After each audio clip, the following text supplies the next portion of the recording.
You can now watch Core TV News live from anywhere in the world on our website www.coretvnews.com. Click on Live TV on our website and watch us live. And welcome to Core TV Primetime Days. To follow us on Twitter, click on Twitter icon on our website. On Facebook, click on the Facebook and YouTube to see all our previous news production. You can also watch us live on YouTube. Click Core TV, leave a space, then News. Core TV News, a 24-hour news station.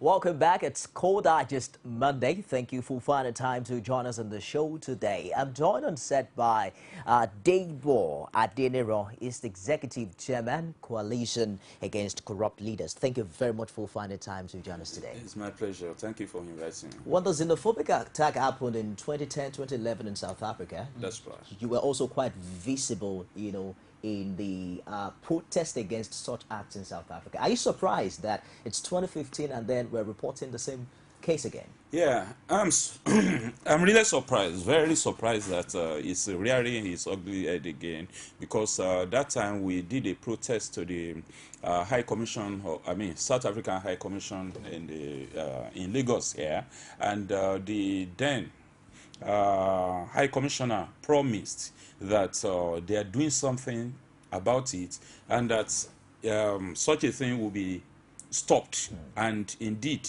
within a week or so, they stopped it. And the president, the South African president, made a pronouncement that such a thing will not happen again. And of course, it is fashionable to say that it's because the Zulu King made a statement, the president's son made another statement that led to it. There are basic ingredients of violence, against human beings. Within human beings. Internecine is happening everywhere, and it's like governments in Africa generally take negligence as one of their statecrafts. They allow situation to degenerate to emergency before they begin to think about it. Violence is not new in South Africa. It has always been there. It's just the magnitude that it has assumed that is making it to look, grandiose. There's no time that foreigners are not being attacked in South Africa, even by blacks. And Peter Butter had once said that they don't consider us that we are just persons. The blacks are just persons, we are not human beings. That if you gave us gun, we are going to shoot ourselves. But we shoot ourselves in our respective countries. Even in Kenya, in Tanzania, in Nigeria. Look at how long Boko Haram insurgency has been occurring. Look at how long we allowed militancy in Niger Delta to occur. Look at how long we allowed street brigands to hold sway, even in Lagos here. Look at those we call militants, ethnic militants, have been able to perpetrate themselves. So we are killing ourselves. It's like those people thought that, we don't respect the sanctity of human life. That's why they said that, okay, if you cannot live in your own country peacefully, don't come to our own country. And you know what happened? In the days of apartheid, okay, the Europeans, they make friends with, some Africans, and somehow the girls were allowed to go to school, were even sponsored to go to school. And after that, even when Africans took over, they still didn't see the need to train the boys the way they train girls. Now, it now turned out that they don't. The boys in those countries, if you see those that are that are more involved in xenophobic attacks, they are men. Now, they didn't see any reason why they should develop their skill. They don't have academic skill, they don't have engineering skill, they don't have any skill at all. And they don't even have skills in trade and commerce. Now, Nigerians, we are found everywhere in the world where you can make, something to make a living. They were there. Now, they pick up the job, just like when Ghanaians invaded Nigerians and Any million job you give, they are ready to do more for so little. And Nigerians were not ready to do, even little for more pay. So that's almost led to a clash between Nigerians and Ghanaians then. And there was Ghana must go and the rest of it. Now in South Africa, you see Nigerians, even graduates, are ready to take peanuts, what is due for a school start holder, and as long as you pay them something. That's what they do in Europe, that's what they do in America, that's what they do. And they eventually become a better alternative than the locals. Become better alternative because they are going to do the work better. The South Africans don't have that skill. And when it comes to trade and commerce, you discover that Nigerians also took the Nigerianness in them, selling fake, adulterated, goods and services to people in that place. The elites there, they recognize that. They didn't like it because they buy things they believe should serve them. It doesn't. The electric bulb is not good. Even the clothing, they know that it is fake. They sew it today, it tears tomorrow and all that. So they didn't like it. Now, those South Africans, they roam about the streets and the Nigerians are getting the jobs. They are the ones opening the shops, They have they exported our own money to that country. They open big shop, and those who are stealing from our own country also exported it to such countries. And you remember also that here we are not doing anything that could enhance the capacity of eligible workers to get jobs to do. So there is this problem of migrant workers. People are migrating. There is what they call brain drain in the academia, and there is migrant workers, many workers that are going, all over the world. That is why green card, the American green card, will not be short in supply. So basically, people migrated from places where there is no job to places where they can establish themselves and make what the South Africans will not entertain. They make enough money for themselves. So that is one of the areas that we Africans are causing this man inhumanity to man by the way we govern ourselves. That is the bottom line. What then separates Nigeria from South Africa? Because there are also some of the largest businesses in Nigeria are also owned by South Africans. You also made mention of the Ghana must go experience. Yes. I'm not sure it got that violent. No, it wasn't that violent. It was almost getting to that stage when unemployment became, a crisis that was difficult for the then government to cope with. Okay, and Ghanaians are everywhere. Graduates who are teaching in primary school, even in nursery and primary school, they were ready to teach, and they are ready to do shoemaker. Even when they speak, in English to you, you know that this person is well educated, but he is a shoemaker or a well digger or all that. So everywhere they took over. Now, the difference between Nigeria and South Africa is that South Africa ensure that their industries run. They have more than enough power to power their industries. Here we have far, far less than what we require to power even our homes, not to talk of industries. Now, most of industries in Nigeria are closing up, while the ones in South Africa are opening up.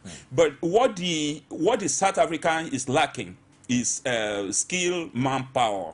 Nigeria has more than enough skilled manpower, but no place to absorb them, no workplaces to absorb them. South Africans have places, openings that could not be filled by South Africans because whatever you want to do, you require expertise. Remember, if you go to South Africa today, you will know immediately you move from white area to black area, you see the difference. Okay, the black area in South Africa is just like any other place in Africa. Go to Sierra Leone, go to Abidjan, everywhere. You discover that we live our life almost in the same way. Now, if you go to white enclaves in South Africa, you will think that you are in Europe or America or all those foreign countries. So why is it like that? Is there anything in us that makes us to underdevelop ourselves, to the extent that we become barbaric in our situation? Instead of us to look at issues objectively, even when I mean, we are confronted by challenges. Let us look at the objective situation. Let us look at the force feed analysis. What is it that is favoring us? What is it that is not favoring us? How do we better those things that are not favoring us? How do we reduce those risk factors that have been drawing the hand of our clock backwards? Now, when this barbarism started, lately, most African countries didn't even start doing anything about their own citizens in those countries. That's right. It is even South Africans that are preparing refugee camps and the rest of them. Now, it is an afterthought for many African countries to begin to send planes to the South Africa to evacuate their own people. It shouldn't have been like that. Now, the African Union has been moribund under Jacob Zuma. Zuma has always been a kind of laissez-faire leader. He didn't even take much interest in the welfare and security of the people since he got to power. He just got to power for getting to power's sake, by the grace of African National Congress. And that is the party that has been ruling since, the blacks took over the reins of governance in that part of the country. So, AU, made the initial mistake of making Jacob Zuma their chairman, because Africa has a trouble that Jacob Zuma couldn't have been able to alleviate in any way. He doesn't have I'm sorry to say, he doesn't have the intellectual and technical capacity to handle South Africa, not to talk of Africa as a whole. We have several other heads of state and presidents of countries in Africa that would have been able to do it better, although most of them, they are like, they have formed themselves into a certain court, whereby they try to impoverish their own people. Only very few African countries are actually taking the best interests of their own people as sacrosanct. They try to amass as much wealth to themselves as possible, even when most of their citizenry are living in penury, abject poverty, and so on and so forth. Many of these countries are violent against themselves. So basically, we are also protesting, okay, not just to the High Commission here. We are protesting to the AU. We are protesting even to the Nigerian government that they are slow in coming, because you don't allow your citizens to be brutalized the way, in fact, at a stage, Nigerian government was saying that Nigerian citizens were not attacked. That's right. That was the position so, of the so they were too late in coming. Eventually, when Nigeria were being attacked for so many reasons, for bringing in fake an adulterated product to their own country, for cheapening their labor market, because they discovered that the way labor is priced in South Africa ought to be better rewarding than the way Nigerians who have invaded that place are. And when you go to their shops, you cannot be sure of what you bought. Okay, so all of these things infuriated these people, that why should you come and destroy the market for us? I spoke earlier with a Nigerian in South Africa on the show today. He's a PhD student at the university at East London in South Africa. It's obvious that there's fear amongst Nigerians and even other foreigners living there. But how would you describe the role of government? Would you say that Nigerian government specifically hasn't done enough in reacting to the situation? Well, Nigerian government didn't, they have not done enough yet, although they have promised a lot of things to be done. It's just at the level of promises. So it is not possible that people will not migrate from one part of the world to another. That's right. And the business of any government anywhere is to safeguard the welfare and security of everybody, every citizen, whether they got to the country legitimately or illegitimately. Once they are there, you should ensure that their welfare is taken care of. Now, if they committed any offense, the best place to go is to take them to court. And if you need to what do they call it? To send them away from your country, what do they call that? So to repatriate them, you will have the instrument of the law to repatriate them. We also needed to tell our own people, when you are in another man's territory, you need to understudy the way of their life, their culture, their tradition, their laws, their extant laws, their not so open laws, and the rest of them, the way their ways of life. If you don't do that, you are going to offend their own, mentality. Because, for example, in certain part of Nigeria, although it's not in our law, that Oru, Oro is a kind of cultic arrangement that women should not come out when Oro is doing their thing. Now, if you don't study that and you say because you are a stranger, ignorance of the law or of the tradition or the custom is not going to be an excuse. So these are some of the things that people should be conscious of when they are in another person's country.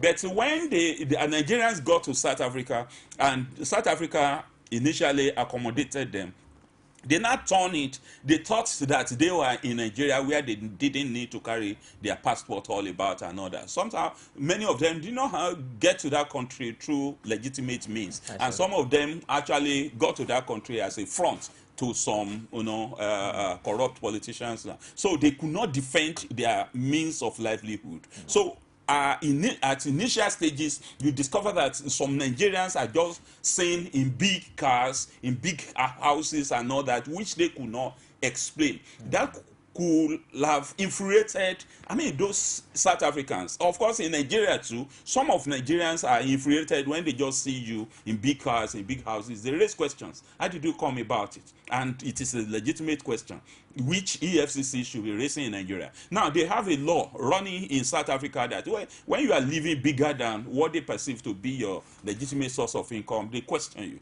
Now, Nigerians they believe in bribing their way through. So South Africans knew that they could not apply the law to catch up with these people, and they are envious of them because they are living large. They now wonder that in this our same country, we are the natives, we are unable to make this amount of wealth in our own life. So all of them led to the looting of their supermarkets, of their other outlets. So basically, Nigeria should apply its own law within its own territory and kind of orientate its own citizenry when they are traveling out of the country, and engage in mutual legal assistance treaty with all the countries, so that when Nigerians offend, go against the law of wherever they are, they should send them back to us to punish them if we are likely to take laws into their hands.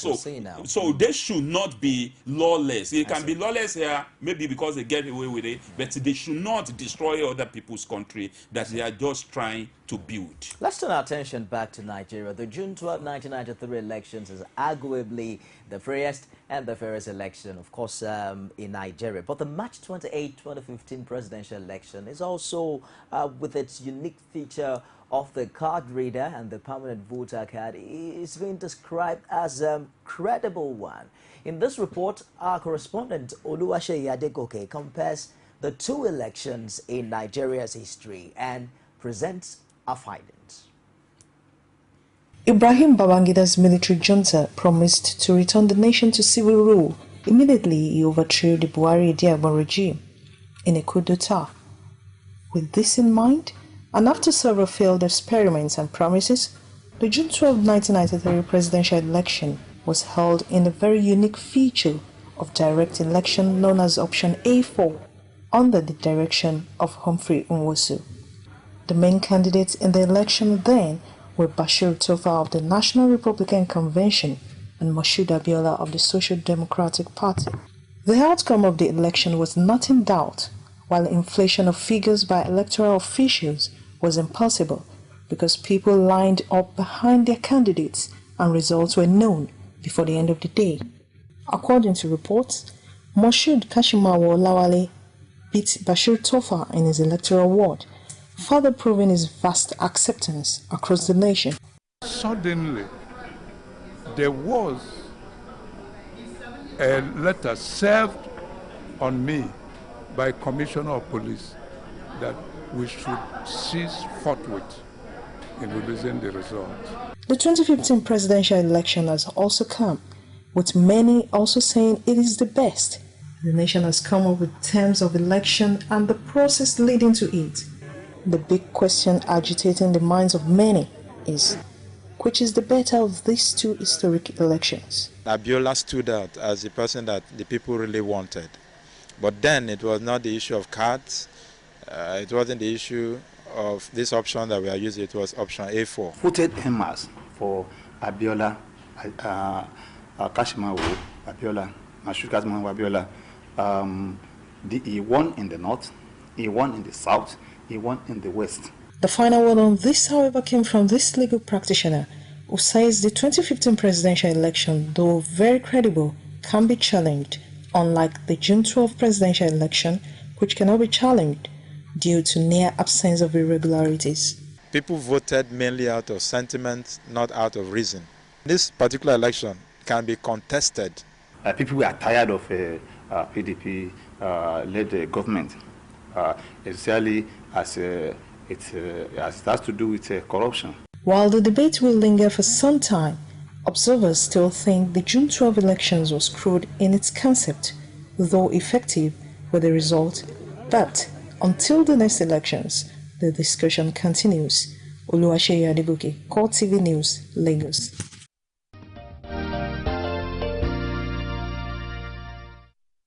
Welcome back. Now let me quickly get your thoughts along this line between June 12 and March 28. You heard the legal practitioner there say that probably Nigerians voted along religious and ethnic sentiments as against what transpired on June 12, 1993, where Nigerians looked beyond religious bias to vote for a particular candidate across board. That is not entirely true. There are some incidents before June 12, 1993. For example, General Ibrahim Babangida was holding sway in governance, as a military government. He had postponed the transition period several times. I mean, the time to engage in the elections. He postponed it several times over and over. Now, we were there when the government threw it open that people should go and form political associations that will be transmuted into political parties. At a stage, the military banned some of these associations. Even when they form full-fledged political parties, they banned the 23 political parties. That is different from what happened recently, where you have as many as political parties that wanted to, contest elections. Although it is a burden on the electoral body, that is INEC, but it is their civic duty, rights. They have the right to form political parties. They have the right to association. So basically, the 23 political parties that were banned before June 12 election was unjustifiable. It was a violation of people's rights. Two, there are some set of politicians that were banned from contesting election. That was another violation of people's rights. Now, those who have prepared to contest election in 1993 were not allowed to contest. That didn't happen in 2015 because everybody that wanted to qualify, to contest election and they are deemed to be qualified to do so, did so. Even, when they knew that they are not so popular, at least they had their way.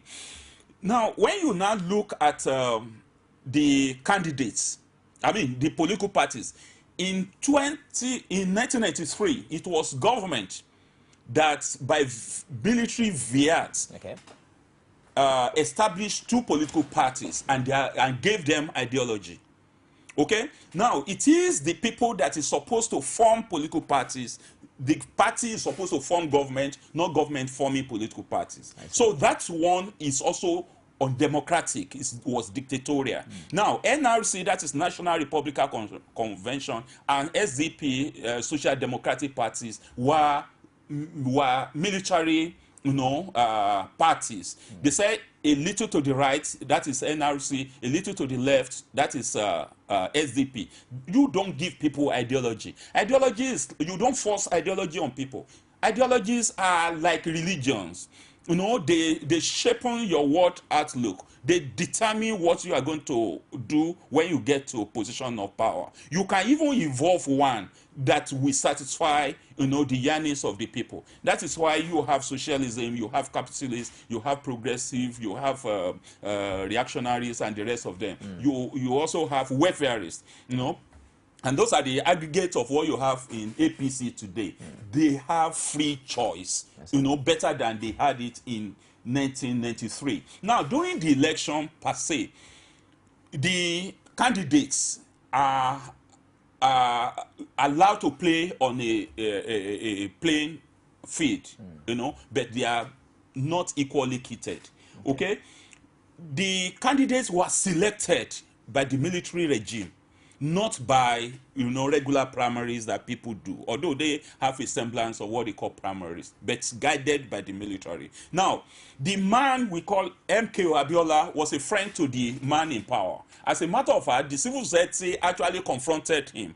You know, before then, it was only when he started the campaign for reparations, you know, for the years of enslavement by the West, that endeared him into the heart of the civil society organizations, because we believed before then that he was an agent to the, you know, Americans and the other, that is, I mean, what do you call them now? CIA agents. Okay, that they are only being used by the World Bank and other Bretton Woods bodies, you know, to exploit Africa for the further development of the European and American countries. So we didn't like him at the beginning. It was because his rights was deemed to have been violated that even if it was a mistake that the regime of Babangida made by allowing him to compete with a Tofa who was relatively unknown. Tofa was not known. Abiola was better known everywhere. So it was a competition of unequal capacity. Okay, they are differently kitted, like I said. So basically, everybody knew from the onset that, look, nobody knew Tofa. Everybody knows Abiola. Abiola is likely to clinch it. And Abiola was a philanthropist. Yes, you should give that to him. He was an industrialist. Yes, he was a newspaper mogul. Yes, he was everywhere. Just like you talk about a big, you know, industrialist that you have in. The Tofa was relatively unknown. So basically, you knew that Abiola would win from onset because he was a friend to the military. And he actually confirmed that. And the Babangida also says so. So it is not like what you have now. Even the friends of the government, you know, could not come out to say that they are friends of government, you know, because people have overwhelmed them. And somebody, the incumbent, could not wield the powers of the incumbency. Okay, unlike in the 1993 thing, where the military actually stood his ground.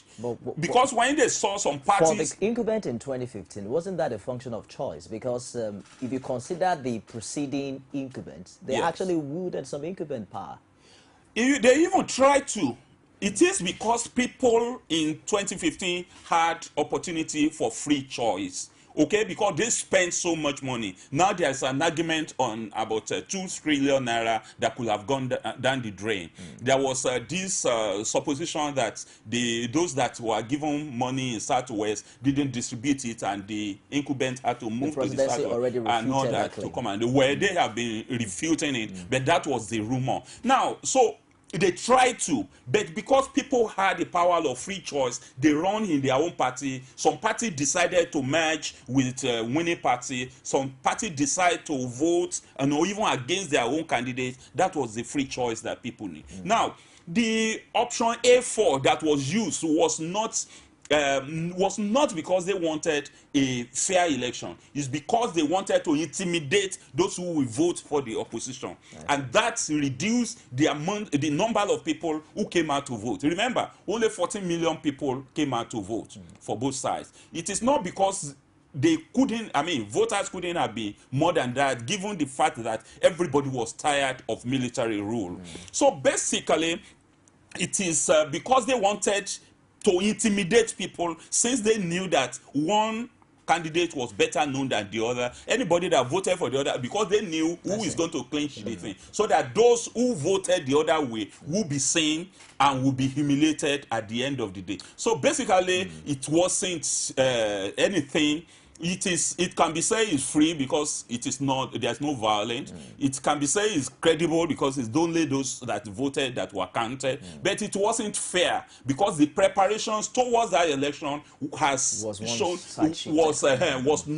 was no equitable in the way that politicians, political parties, and everything that led to it were treated. And let me tell you, the way it was stopped was just like a government magic, the way Fela would say it. You know, everybody saw the report in their polling unit and the rest of them. And Humphrey Nwosu has started only for, he said so, Commissioner of Police to send his notes to him that he should stop. And on June 23, with a statement from the presidency, that's a military presidency, that, okay, the election has been annulled because Abiola didn't pander to the dictates of Babangida altogether, that it's not going to ask for reparations again, it's not going to probe the past leaders, it's not going to do this, it's not going to do that, it's not going to adopt welfare system and the rest of it. And Abiola said that he didn't have any other thing he's doing in the world than to serve the people in their own best, in the best interest,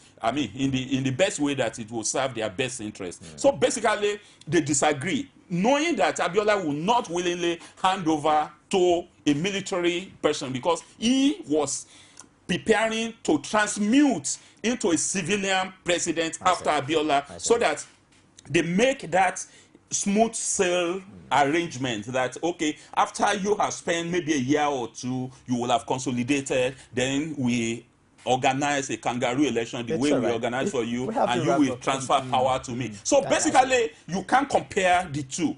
The election in 2015 is the most, I mean, is the freest, the fairest, and most credible of all, although not without its own hitches and patches. Thank you very much for fun time to join us on the show today. DEBO ADENIRAN, he's the executive chairman, right? Yeah, of executive chairman.